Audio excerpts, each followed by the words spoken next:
je n'en reviens tout simplement pas de ce premier épisode de Loki. Et salut tout le monde, on se retrouve dans une toute nouvelle vidéo critique que je vais faire assez rapide parce que j'ai beaucoup de vidéos à sortir sur Loki. J'ai environ 4-5 théories à sortir. Donc va pas vraiment y avoir d'autres vidéos d'ici l'épisode 2. Et ça risque d'être ça tout le temps. Parce que tout simplement c'était à prévoir, je le savais direct que Loki allait faire des théories farfelues dans tous les sens. Et déjà avec cet épisode j'ai déjà 5 théories, enfin 4-5 théories, ce qui est déjà énorme, en sachant que j'ai déjà une ou deux autres vidéos de prévues que je dois sortir. Du moins il y en a au moins une que je dois sortir, un truc qui tombe derrière, mais c'est pas grave, une vidéo théorie sur The Bad Batch que je dois sortir à tout prix jeudi, parce que sinon vendredi elle aura probablement plus rien à voir. Bref, du coup je vais essayer d'aller faire d'être assez vite, assez bref, pour que j'aille tourner au plus vite les vidéos théories. On commence directement l'épisode avec, et c'était à prévoir en soi, quand Loki s'échappe dans Avengers Endgame grâce au Tesseract que Tony a perdu. Donc ça c'était vraiment à prévoir. Ensuite on passe directement, il arrive directement dans un autre endroit de la Terre, je sais plus du tout le nom, mais c'est pas bien important.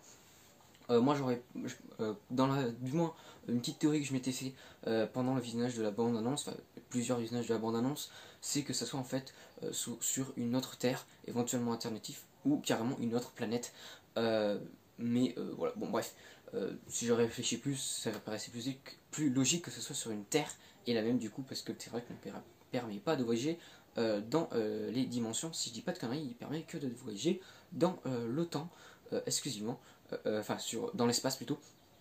Voilà, mais bon, après ça je suis pas exactement sûr, mais ça vient grave. Du coup, on a la TVA qui arrive pour capturer Loki et remettre tout en place, du moins sur l'endroit où il est parti. Et du coup, on se retrouve directement à la TVA. C'est assez vite, mais je pense que c'est plutôt bien comme ça. Et ensuite, si je dis pas de conneries, on a le logo qui, je pense, va être un peu dans le même style que WandaVision, va évoluer d'épisode en épisode. Car si on se rappelle bien, dans la bande-annonce et également dans la sorte de bande-annonce de toutes les séries, enfin des 3 premières séries Marvel, donc c'est-à-dire WandaVision, Falcon et Loki, qui était sorti du coup il y a un bon moment déjà, et ben on a plusieurs logos de Loki, et là on a que des logos très simplistes en blanc sur fond noir. Et je pense que du coup ça va évoluer sur du vert, gris et tout, etc. Du coup un logo bien plus détaillé. Mais bon, après ça c'est pas un truc très important, mais je tiens quand même à le préciser parce que j'aurai pas d'autres moments de le préciser.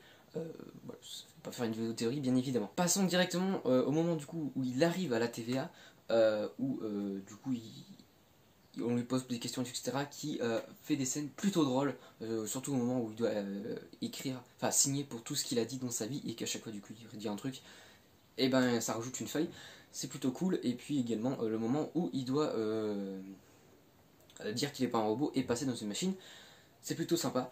Bref, je skip directement cette partie, même la partie avec les tickets qui est plutôt sympathique, mais je skip, même si dans la partie tickets, hein, quand même, on a du coup un peu l'explication de la TVA, donc d'où elle vient. Mais pour ma part, je tiens à préciser, j'en ferai une vidéo théorie plus tard dans la série, hein, pour l'instant je pense pas que j'en ferai une, j'en vois pas spécialement intérêt, mais je pense que la TVA n'est pas si belle que ça, et peut-être qu'on aurait 3 méchants, mais ça fait partie d'une vidéo théorie. Enfin, elle fera partie de 2 vidéos théories, hein. Enfin, je le placerai dans 2 vidéos théories, et puis j'en ferai une vidéo théorie plus complexe plus tard dans la série. Bref, je skip tout ça, où on a du coup, on voit les 3 grands gardiens, que d'ailleurs j'ai hâte d'en apprendre plus, mais pour ça je ne me fais absolument pas de soucis. Passons directement du coup au petit procès qui est assez court, hein, mais alors, en soi ça fait taf, mais avec l'agent Mobius, si je dis pas de bêtises, c'est ça, c'est très compliqué à dire parce que ça fait beaucoup penser à Morbius, sauf que c'est pas du tout pareil, c'est pas du tout le même personnage, mais du coup Mobius, que je ne connais absolument pas, j'ai quasiment pas lu de comics, donc j'ai juste lu un comics Thanos, donc basiquement je ne connais quasiment rien à l'univers des comics Marvel, donc je ne connais pas le personnage, mais déjà j'aime bien ce personnage et j'espère qu'il va rester du côté de gentil parce que j'aime bien ce personnage. Ensuite, une partie qui est plutôt cool également, quand Mobius fait on va dire un entretien, c'est peut-être pas le mot approprié, mais c'est pas grave, vous avez compris ce que je voulais dire, avec Loki. et qui lui montre du coup quelques scènes, mais un point du coup à noter, même si du coup pour la suite ça a plus trop d'intérêt, il s'est arrêté au moment, au moment où Loki, le Loki de la série, on va parler vite fait de ce qui, quand il s'est enfui, avant de passer au moment où il découvre son futur. Du coup, quand il s'enfuit, on va passer directement au moment où il se retrouve dans, je crois que c'est direct, dans le bureau, où on retrouve, si je dis pas de bêtises, celui qui était à l'accueil, enfin je suis pas certain, enfin, à l'accueil. Voilà, c'était pas spécialement un accueil, mais bref, vous avez compris, je crois que c'est le même perso. Après, je suis pas certain, mais il me semble. Qui d'ailleurs, on peut se demander si. Je pense que ceux qui sont à la TVA, et je crois que ça a été expliqué, mais j'ai pas spécialement bien compris, qu'en fait, ceux qui sont à la TVA ont été créés, et on sont en sorte de pantin, en fait, de tout ça. D'ailleurs, j'avais oublié de préciser, mais quand Loki arrive dans la TVA, on a un petit Skrull placé là. Je pense pas en faire une théorie tout de suite. Je suis pas spécialement de théorie. Mais c'est quand même à noter. Et je garde ça dans un coin de la tête pour le futur de la série. Mais voilà.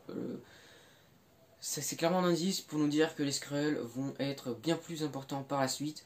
Bien évidemment qu'on le sait, parce qu'on a déjà la série Secret Invasion qui est déjà pas en préparation et qui est annoncée.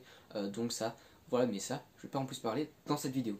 Du coup, quand Loki est dans les bureaux, on a du coup le gars avec son chariot là, où il récupère le Tesseract, et là il y a les pierres d'infinité, et je vais pas plus en parler parce que ça fera l'objet d'une vidéo théorie. Donc je skip directement parce que sinon je vais rester trop longtemps dessus. Et du coup, passons directement au moment où Loki va directement à l'endroit où il était du coup avec Mobius. J'espère que je le prononce comme il faut. Où il découvre tout son futur. Et ça, j'ai trouvé que c'était une scène vraiment, mais vraiment belle. Parce que on voit l'évolution du personnage en quelques minutes, en 2 minutes, 2-3 minutes. Ce qui est juste incroyable. Et je parle pas de l'évolution du personnage par rapport à tous les films qu'on a vus dans le MCU, je parle du Loki de la série. Et ça, je trouve ça vraiment, mais vraiment beau.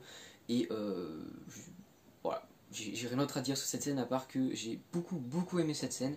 Et puis voilà, tout simplement. Ensuite, petit point noté d'ailleurs que j'ai oublié, c'est qu'à un moment au début de l'épisode, avant que Loki soit amené à la TVA, enfin pendant que Loki est amené à la TVA, on est en France. À Aix-en-Provence, si je dis pas de... Ouais, c'est ça, Aix-en-Provence. Et la fille, la petite fille qui d'ailleurs a des sortes de chewing-gum, des bonbons, je sais pas exactement ce que c'est, mais on va dire des bonbons, du diable, enfin, c'est écrit cadeau du diable ou un truc comme ça. Et elle montre le diable, et je vais pas vous le cacher, ça m'a fait directement penser à Mephisto, toutes les théories qu'il y a eu par rapport à Mephisto qui serait présent dans WandaVision. Je ne pouvais que penser à ça. Et bien évidemment, j'en ferai une vidéo théorie. Voilà, bref. J'en parle pas plus, même si du coup ma vidéo théorie quand j'ai vu cette scène marche plus trop avec une autre théorie qu'on voit que j'ai pensé directement à la fin. C'est pas logique parce que c'est qu'à la fin qu'on voit cette scène que j'ai en tête. Du coup on a un méchant, enfin quelqu'un qui sème le chaos. Et pour ma part, je pense qu'il n'y a pas qu'une seule personne, mais plusieurs. Bon, je sais pas combien, bien évidemment, mais je pense qu'il y a plusieurs personnes. Après, est-ce que ce serait la même personne? C'est totalement possible. Passons à la fin de l'épisode, parce que j'ai pas envie de faire une vidéo très longue. On a du coup directement à la fin de l'épisode Mobius, pardon, qui demande directement à Loki de venir travailler avec lui pour capturer Loki. Et là ça va faire une vidéo qui va s'appeler, j'ai déjà le titre directement, c'est... Vu le titre, on dirait que genre il y a que cette théorie possible, mais c'est absolument pas le cas, c'est juste que je trouve le titre plutôt pas mal, et c'est tout simplement la théorie des Loki. Extrêmement hâte de tourner cette vidéo théorie, qui sortira pas en première, bien non, puisque ça se passe à la fin de l'épisode, du coup ça sera la dernière vidéo théorie qui sortira. Je sortirai les vidéos théorie dans l'ordre où je les ai pensées au fur et à mesure d'épisodes. Comme ça je me serai moins perdu quand je ferai les vidéos théorie. Voilà. Bref, passons. J'ai extrêmement hâte de tourner cette vidéo parce que j'ai beaucoup de trucs qui se bousculent dans ma tête, beaucoup trop d'idées, c'est juste incroyable. Et cet épisode d'ailleurs m'a retourné le cerveau. Je m'attendais pas autant dès le premier épisode en plus qui fait 50 minutes, donc ça c'est génial. J'espère qu'ils feront tous 50 minutes plus ou moins, et le dernier bien plus, comme le dernier épisode de Falcon ou de WandaVision, je sais plus lequel c'était. Bref, j'espère qu'il sera long, mais bon bref, on n'en est pas là. Et enfin la dernière des dernières scènes, c'est tout simplement où on a des agents de la TVA qui vont directement sur un lieu que ça a bousculé le temps tout simplement, où on avait déjà vu la scène, enfin on avait vu la scène où le gars encapuchonné, que je pense que c'est un Loki, mais bon après ça on verra bien, ça sera partie de la vidéo de la théorie des Loki, lâche tout simplement la lanterne dans le pétrole. Voilà, et ce qu'ils nous disaient du coup leur théorie dans la série, que ce soit quelqu'un qui est venu faire fortune, je pense absolument pas, je pense que c'était tout simplement un coup monté, ça paraît beaucoup plus plausible, mais bon bref. Voilà, je vais pas plus m'attarder sur cette vidéo critique, pardon. je commence à m'embrouiller alors que j'ai tourné qu'une seule vidéo. Et moi je vous dis du coup à demain pour une vidéo probablement théorie Bad Batch, et probablement il y aura probablement 2 vidéos demain, je pense, parce que sinon je sais pas comment je vais m'organiser. Bref, je verrai bien ça, et moi je vous dis à demain pour une nouvelle vidéo. Ciao tout le monde, et pensez bien évidemment à me mettre dans les commentaires ce que vous avez pensé de l'épisode, et je de causer, et moi je vous dis à demain pour une vidéo. Ciao.